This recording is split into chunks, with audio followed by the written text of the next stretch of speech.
Hi, I'm Mark. This is my October review for Taurus Sun sign and Taurus rising.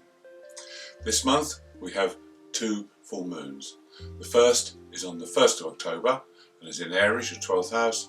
The second is in your first house of Taurus. Now the second is a blue moon, but it's not an astrological blue moon, it's a calendar blue moon. It means that the two moons happen in October, but they're in different signs, so this doesn't have the same astrological meaning. But nevertheless, we have two full moons in 1 month. We'll get to the one in your sign of Taurus later on. First of all, we'll look at the one in Aries on the 1st of October. Now here you have the full moon in your area of the unconscious, so there'll be deep feelings that come up. But because you have Chiron, the planet of healing, conjunct the full moon, there'll be a chance to work with these deep emotions that come up, these feelings, and you'll be able to heal yourself. The 12th house is about the unconscious, so you'll be more withdrawn, but this is good because you can deal with these feelings and heal any past hurts that you have. The other thing is you may be a little bit more withdrawn with this, and if you haven't got someone who you can relate your feelings to, then it's good to cultivate friends or use friends that are close to you that you are able to communicate with. Maybe for some reason or another that you can't discuss these with your partner. Maybe you don't feel that you can, or maybe your partner is away. So it's good to get these feelings out and with a trusted friend talk about these feelings that have come up from the past, and then you can help deal with them and heal them. It's a good time to meditate as well. Some people may want to be on their own. In this case, it's good to be still and quiet and meditate and feel these emotions that are coming up and put them to rest. On the 4th, Pluto, who's been retrograde for the last 6 months, moves direct again and is in your fellow Earth sign of Capricorn and in your 9th house. This will release all the 9th house energies again. Over the last 6 months, Pluto's probably put a hold on many things in the 9th house. Maybe because of the pandemic you haven't been able to work properly or be able to travel or to learn if you were a student. Now all these things will come back into focus and be able to move forward. The other thing that has been challenged is your beliefs. Now you've had 6 months now to think about these. What's happened may have changed your beliefs. What's happened in the media may have changed what you think about things. Now these will all move forward, so you'll be able to put your new beliefs into action, and they will be tested this month, but it's good to get them tested so you can see if they stand up to scrutiny or not.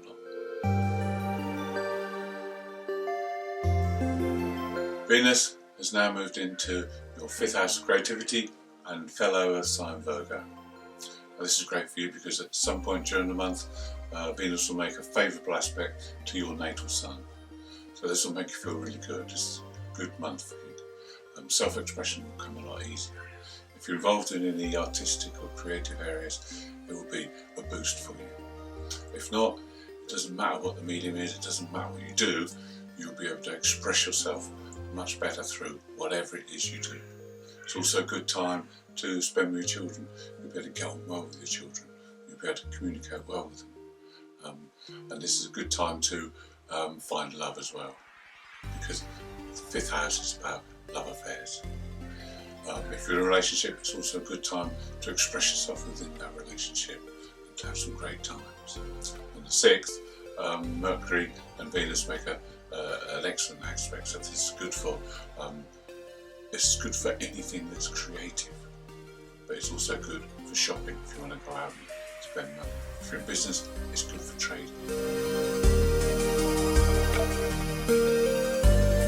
On the 8th, it's a great day for brainstorming with other people. It's good to get their ideas, communicate with them, express your creative side and let them express theirs, and you can come up with some great ideas. It needs to be an exciting day. It's not a day for routine or boring things. You'll get very fed up with that. It's a day of stimulation. Then on the 9th, we said earlier about your beliefs being tested. It could be happening on this day. It could be that you're challenged on this day, so that you need to see if they hold up. It's not a day for upsetting people. They'll make enemies. If they don't agree with you, let it go, because they could come and get you later. So let it go and revisit your beliefs if they've been challenged and they don't stand up, and adapt. On the 10th, it's a good day for looking at where you are at this moment in time, especially in your daily routines. Are you doing too much? Are you eating too much? Are you not exercising enough? It's a good day to get ahead on these sort of things and make sure that you're on track. Then on the 11th, it's quite an electric day. A little bit of excitement will go a long way today. This is great in love. It's great if you're in a relationship. You can generate a little bit of excitement today. Or if you are not in a relationship, it could be a day that you meet someone who's very interesting and quite different from your normal type of person. Between the 15th and the 18th is quite a testing time for you. All the work you've been doing over the last few months, it's time to be tested now. You will have challenges. Things will be highlighted. Now, if everything stands up, all is fine. You're on the right track and you're going in the right direction. If things happen, if events happen, if people say things or challenge you or confront you, then you've got to make adjustments. If there's any anger, any issues that you're not happy with, you need to adjust for these now. There's a new moon on the 16th, so that's a good time to sow seeds for the future and make changes so that you can avoid these issues in the future.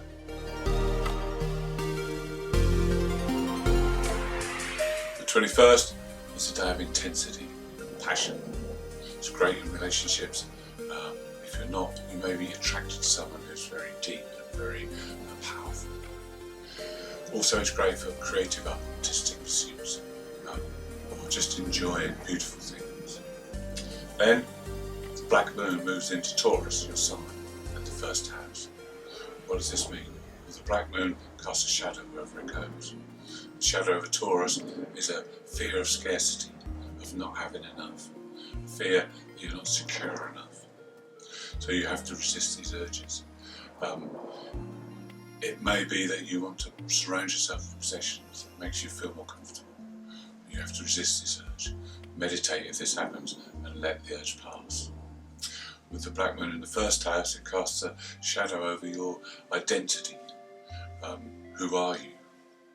Where do you belong? Where are you going? It may be that you look in the mirror and you don't recognise yourself. But these have to be worked with. These are things that you need to feel. They're not things you can do, because the moon's feelings have to be taken into consideration. It may be that it's brought up things from many, many years ago when you were young. These have to be brought to the surface and dealt with, because there is a rebirth connected to this. Then 2 days later, the sun moves into Scorpio in the 8th house, and this again is about rebirth and transformation. So there's a lot to do here. There's a lot to deal with that's gone on in the past that you need to put in the past now and leave in the past so you can move forward with confidence. On the 22nd, especially in the evening, you may feel powerless. You may feel a loss of energy. What's happening? Well, the sun, who's in Libra, is at 29 degrees. So he's lost all his strength, he's at his weakest. Whereas the black moon will be at 0 degrees Taurus and is at its strongest. So the black moon will cast a metaphorical shadow over everything. Now if you're born the first 2 or 3 days of Taurus, you're going to feel this quite intensely. Now we talked about the shadow earlier, so what can we do? Is there a way out of this? There is a way forward, because on the same day, Venus aspects the North and South node, and you can use Venus and your ruler to balance this out, give you a way forward. So what is the way forward? Well, Venus against the South Node means that you have taken things in the past. You would have relied on other people in the past for money, possessions. So Venus, the North Node in your second house, means you have to stand on your own 2 feet. You have to manage your own resources. You have to be in control. You have to build your own world, your own financial security. And this is the way forward. Between the 24th and the 27th, with the Sun and Mercury both now in your relationship house, it's a good time to talk. It's a good time to iron out any differences you have with people. It's a good time to plan and forecast as well. But this all needs to be done before the 28th, because on the 28th, Mercury turns retrograde. And when Mercury goes retrograde, communication is more difficult. Things get misread or misunderstood. So get everything ironed out before the 28th. Then at the end of the month, on the 31st, there's the second full moon that we spoke about at the start of the video. Now this happens early on in Taurus, so those of you born between the 26th of April and the 2nd of May are going to feel this very acutely. The Sun is in Scorpio, so the feelings will be intense and they will be coming up from within. Now the object here is to connect the past with the future. Use your power. Your feelings are trying to tell you something. You need to find out what that is. Acknowledge them and then put them in the past with the knowledge that you can go forward into the future having dealt with them. Thank you for watching. I hope you've enjoyed the video. If you'd like to see more, please subscribe. Or if you'd like to leave me a comment, I'll be glad to hear from you.